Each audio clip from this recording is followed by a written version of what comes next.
A terrifying creature is snatching people, and the police couldn't care less. On a rainy evening, a young woman named Tess Marshall arrives in Detroit. She has a job interview the next morning and decided to come early, planning to spend the night at a rental home on Barbary Street. Tess had booked the place through an online listing platform, received a confirmation, and was sent detailed instructions on how to get inside. Ignoring persistent calls from her ex-boyfriend, she rereads the message containing the code for the small lockbox by the front door, where the keys are supposed to be stored. Carrying her bags, Tess locks her car and hurries toward the house to escape the rain. She attempts to enter the code, but the lockbox won't open. Meanwhile, her ex, Marcus, continues to bombard her with calls, trying to reconcile. Frustrated, Tess focuses on the instructions again and realizes she had entered the code incorrectly, mixing up the digits. She tries the correct combination, but to her shock, the lockbox is empty. Panic sets in as Tess tries calling customer support to resolve the issue, but no one answers. The house is situated in a semi-abandoned neighborhood with no signs of life, which makes her uneasy. Realizing it's not safe to linger outside alone, she returns to her car to wait. As she's about to leave, she notices a light turn on in one of the rooms, indicating someone is inside. Curious and confused, Tess approaches the house again, peeks through the windows, and spots a stranger. Determined to figure out what's going on, she rings the doorbell insistently. A man answers, and the two of them find themselves in an awkward situation. It turns out that both Tess and the man, Keith, booked the house for the same night through different online platforms. Keith initially assumes Tess made a mistake, but she shows him her confirmation, proving her reservation is legitimate. Feeling bad that she's stuck in the rain, Keith invites Tess inside to sort things out with customer support. Tess hesitates, distrustful of a stranger, and knows that if he turns out to be dangerous, no one will come to her aid. Despite her apprehension, she decides to accept his offer and steps inside. The house appears clean and orderly, not at all like the lair of a criminal, but Tess struggles to trust men. She asks to use the bathroom to collect herself and requests Keith to show her his booking confirmation as well, to ensure they're being honest with each other. In the bathroom, Tess notices Keith's toiletries, cosmetics, cologne, and a toothbrush. Nothing about his belongings suggests he poses a threat, and she feels slightly reassured. However, upon returning to the living room, she finds that Keith has disappeared. Moments later, he suddenly reappears behind her, startling her and reigniting her unease. Keith shows Tess his confirmation, proving that he also booked the house for the same date. Understanding the awkwardness of the situation, Tess considers leaving to find a hotel instead. Keith, however, points out the dangers of the neighborhood and suggests she stay in the house to search for a solution, where at least there are locks and some semblance of security. Tess reluctantly agrees with Keith's reasoning and decides to stay while trying to find a nearby hotel. She calls around, but every room is fully booked. Keith remembers that a medical conference is happening in Detroit, bringing a flood of doctors into the city, making it nearly impossible to secure accommodations. Despite the awkwardness of the situation, Keith does his best to act like a gentleman. He offers her a drink and prepares tea, but Tess, wary that he might spike it, declines to drink with him. Unsure of what else to do, Tess realizes she has no place to stay for the night. Keith suggests the most practical solution: they can both remain in the rental. He offers her the bedroom, insisting he'll sleep on the couch, giving up the only bed. Tess reluctantly agrees but requests that the sheets be washed, as she's a cleanliness fanatic and refuses to sleep on used linens. While the bedding is in the washing machine, Keith helps Tess bring her belongings inside and settles her into the bedroom. While unpacking, Tess notices Keith has left his wallet out and decides to check his ID. She finds a few credit cards and snaps a photo of his driver's license, just in case she needs to go to the police later. Feeling slightly more secure, she takes a bath and changes into something comfortable to relax before her big interview.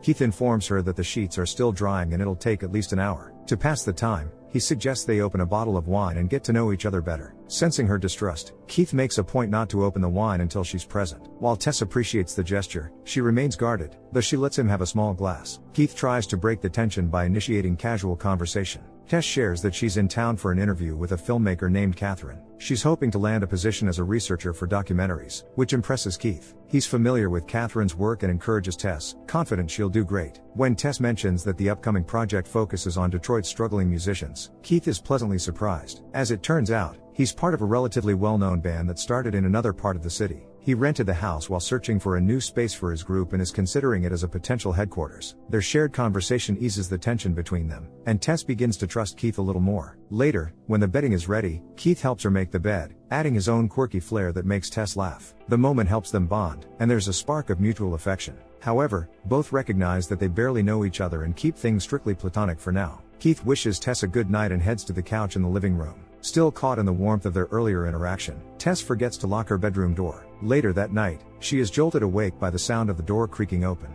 Alarmed, she suspects Keith and heads to the living room, only to find him tossing and turning on the couch, seemingly trapped in a nightmare. As Tess observes him, she doesn't notice the basement door behind her quietly closing, hinting that they might not be alone in the house. Shaken, Tess wakes Keith to confront him about the incident, but he groggily insists he didn't see or hear anything. Losing the trust she had begun to build, Tess retreats to her room and locks the door. The next morning, Keith leaves early, leaving a note asking Tess to place the keys back in the lockbox so he can get in if he returns first. Tess heads to her interview, which turns out to be a success. Catherine, her potential employer, congratulates her but expresses concern when Tess mentions staying in such a rundown neighborhood, urging her to find safer accommodations. On her drive back, Tess admits to herself that the area is unsettling, even frightening, but for now, it's the most practical option, and besides, she started to like Keith. Parking near the house, she notices a homeless man following her. Panicked, Tess rushes inside and calls the police, but her request for assistance is dismissed due to a lack of available patrol units. Later, Tess realizes she's out of toilet paper. Searching the house, she discovers a stash in the basement and heads down to retrieve it. As she enters, the door slams shut behind her, trapping her inside. Worse, she had forgotten to return the keys to the lockbox, and her phone is upstairs, leaving her with no way to escape. Desperate, Tess searches the basement and spots a rope sticking out of the wall. Pulling it reveals a hidden door leading to a dark, ominous corridor. Fear grips her, but curiosity wins out. Using mirrors to reflect light into the darkness, Tess cautiously explores the corridor. What she finds terrifies her: a dingy room with a grimy mattress, a bucket for waste, a bloody handprint on the wall, and an old video camera ominously aimed at the bed. Terrified, Tess bolts back to the main basement area, only to hear Keith returning home. Through a small window, she hands him the keys, allowing him to unlock the basement door and free her. Shaking, Tess explains what she saw and urges Keith to leave the house immediately. Skeptical, Keith dismisses her fears, insisting there must be a reasonable explanation. To reassure her, he decides to check the basement himself. He asks Tess to hold the door open to prevent it from closing again. Despite her protests, Keith heads down, promising to be back in a few minutes. Tess nervously waits, repeatedly calling for Keith to come back up. When he goes silent, her anxiety spikes. Against her better judgment, she ventures into the basement after him. To her horror, Keith is nowhere to be found. The corridor yawns before her, darker and more menacing than ever. Returning to the gloomy hallway, Tess looks around and notices another door leading to an underground tunnel. She's scared to go down, but hears Keith pleading for help. Struggling to overcome her fear, she descends and finds animal cages and other horrifying sights. Soon, she discovers an injured Keith. He's terrified, saying that they're not alone and that something bit him. She suggests they head to the exit, but he asks her to go the other way to hide from the monster lurking in the darkness. At that moment, a disfigured woman attacks them, smashing Keith's head in a brutal execution and capturing Tess. A couple of weeks later, the homeowner, actor AJ, starts facing serious problems. An actress he had a brief affair with has accused him of assault. The studio believes her story, and as a result, AJ is pulled from filming his series. The media soon catches wind of the conflict, and it spirals into a scandal, tarnishing the actor's reputation. He is sure he hasn't committed any crime, so he plans to sue, not only to defend himself but also to hold the actress accountable for defamation. To afford this, he needs a large sum of money, but his bank account is nearly empty, so the only solution is to sell some property. AJ decides to sell his house in Detroit and heads there to inspect it. His friends think it's a foolish move, as it indirectly confirms his guilt, almost like he's trying to flee from justice. AJ reminds them he's not a criminal and simply has the right to sell his property.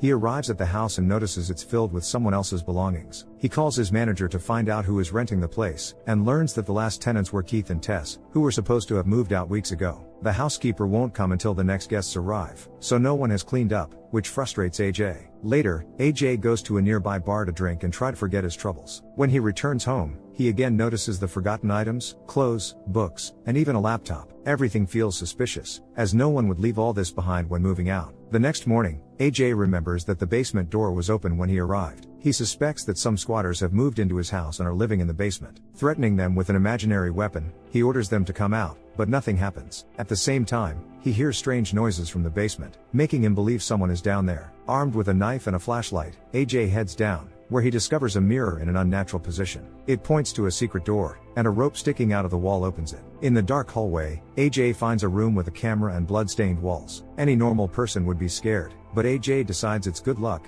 as extra secret rooms could raise the value of his house. Hoping to increase the price, he measures the total area of all the rooms and returns to the basement with a tape measure. By chance, he discovers a staircase leading to the underground tunnel, which excites him even more. The animal cage and creepy sounds don't frighten him, as every extra square foot brings him closer to paying for his lawyer's fees and fully rehabilitating his tarnished reputation. Here, AJ also finds a room with a television where young mothers are being taught breastfeeding. Realizing he's not alone and hearing more terrifying noises, AJ tries to escape, but the monster catches him and throws him into a pit where Tess is waiting. 40 years before these events, in the 1980s, the house belonged to a quiet and reclusive man named Frank. The area was beautiful and prosperous, as Detroit was the automotive capital of the United States. One day, Frank went to the store to buy things for his future child. On his way home, he noticed a beautiful woman and decided to pretend to be a plumber. He broke into her house under a false pretense, opened the bathroom window, and planned to sneak in at night. Once home, he went to the basement, where his captives were kept. For many years, he held them captive and assaulted them,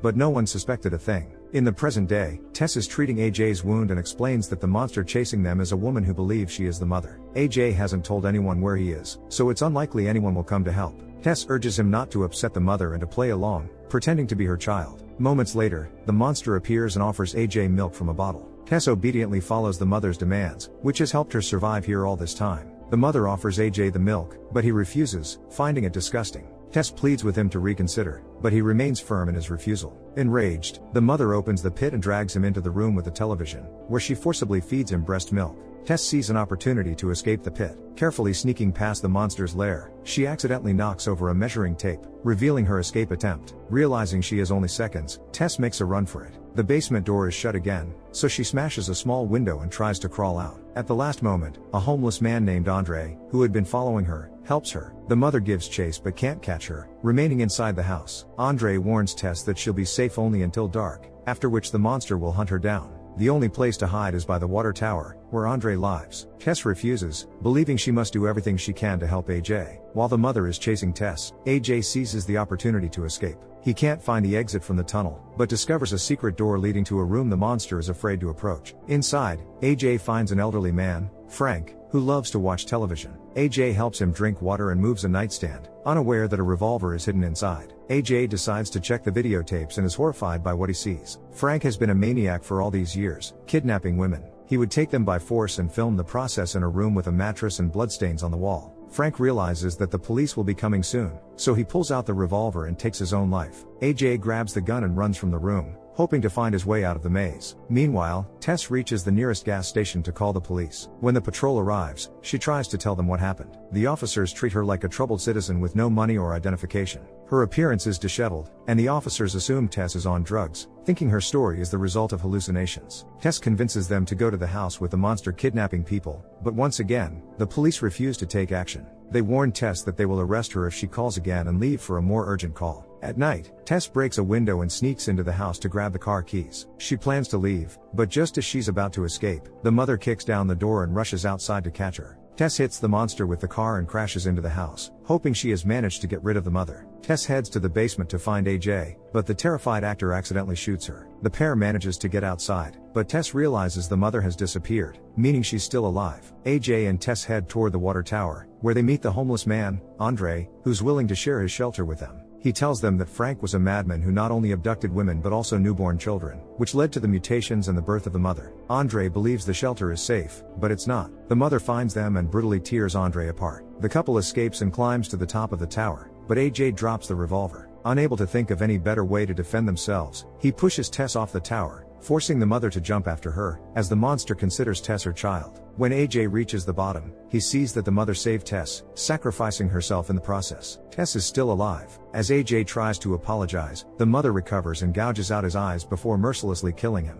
The mother asks Tess to return home with her, but Tess takes the revolver and, with one shot, ends the monster's life. Wounded, exhausted, and limping, but victorious in her struggle for survival, Tess walks away. Why does the protagonist keep exploring the house despite clear signs of danger? What motivations or flaws in her reasoning might explain this behavior? How justified are her actions at each stage, based on the information she has? Is it a matter of recklessness, courage, or a desire to hold on to her humanity? Share your thoughts in the comments down below, give a thumbs up, and don't forget to subscribe to the channel. See you in the next videos.